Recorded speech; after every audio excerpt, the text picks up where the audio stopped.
cân đây là nhóm cân nhóm nói kia này cái màu hay cái màu gan tầm lươn còn lươn điệt bây giờ này đường bố hai này tập pet tờ bọn con nó khơi nha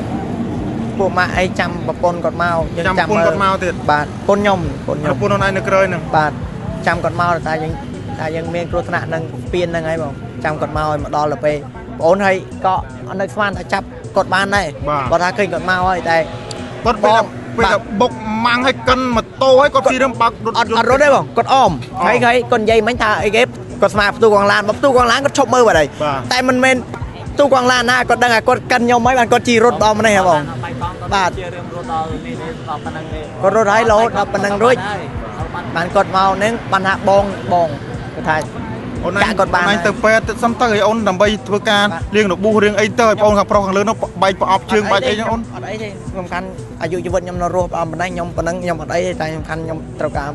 សំណងម៉ូតូខ្ញុំធ្វើការសំណងម៉ូតូណាដើម្បីជិះធ្វើការរកលុយចឹងទៅណាបាទពួកខ្ញុំធ្វើរោងចក្រហ្នឹងរងថ្ងៃបាទ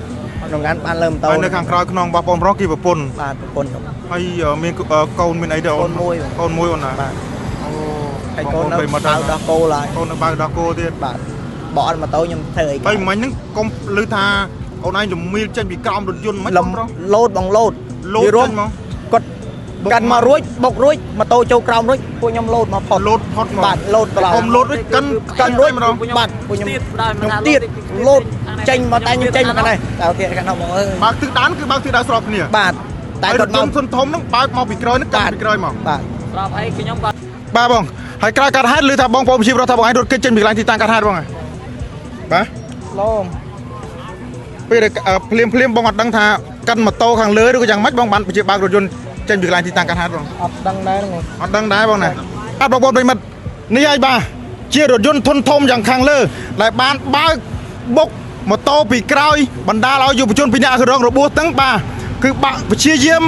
បុកកាន់ម៉ូតូឲ្យព្យាយាមរត់គេចបាទរត់គេចមកនេះឃើញហើយបាទកុំតែបែកកង់ទៅមុខលេងរួចណាបងប្អូនប្រិមិត្តយើងបាទនេះកង់រថយន្តគឺបាទបែកទៅមុខលេងរួច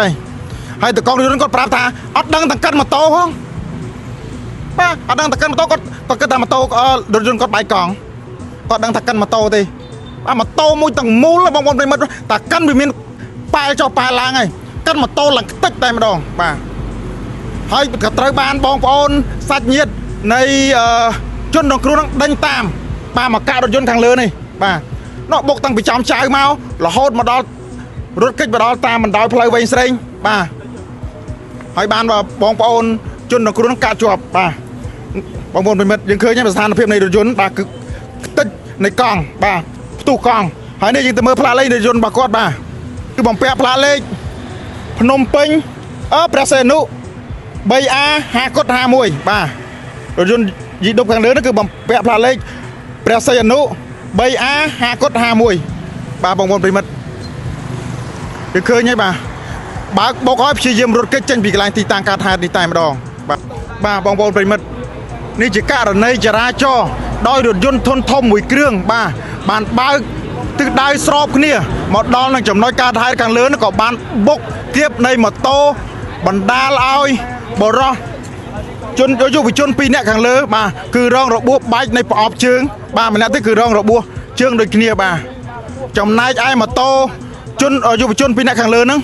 គឺរថយន្តខាងលើកាន់ខ្ទេចផ្ទុះម៉ាស៊ីនតែម្ដងចំណែកឯរថយន្តហ្នឹងពេលដែលបុកហើយព្យាយាមបើករថយន្តគេចចេញពីកន្លែងទីតាំងកាត់ហេតុពីរង្វង់មូលចំចៅរហូតមកដល់នឹងតាមបណ្ដោយផ្លូវវែងស្រេងបាទ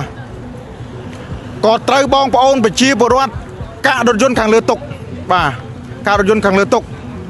ហើយក្រោយកាត់ហេតុហ្នឹងបាទប្អូនប្រុសទាំងពីរនាក់ហ្នឹងគឺគាត់មិនព្យាយាមទៅពេទ្យទេបាទ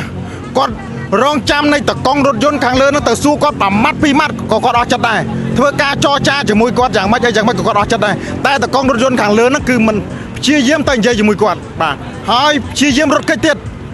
តែត្រូវបងប្អូនប្រជាពលរដ្ឋហ្នឹងដេញតាមគាត់នៃតកង់រថយន្តខាងលើហ្នឹងយកមកកន្លែងទីតាំងនេះវិញហើយយុវជនខាងលើពីហ្នឹងគឺគាត់បានប្រាប់ថាគឺគាត់មិនទៅពេទ្យទេហើយយុវជនម្នាក់ទៀតគឺបែកប្រអប់ជើងបងប្អូនបែកប្រអប់ជើងតែម្ដងអាសូរគាត់ឲ្យគាត់ទៅពេទ្យក៏គាត់មិនទៅដែរបាទ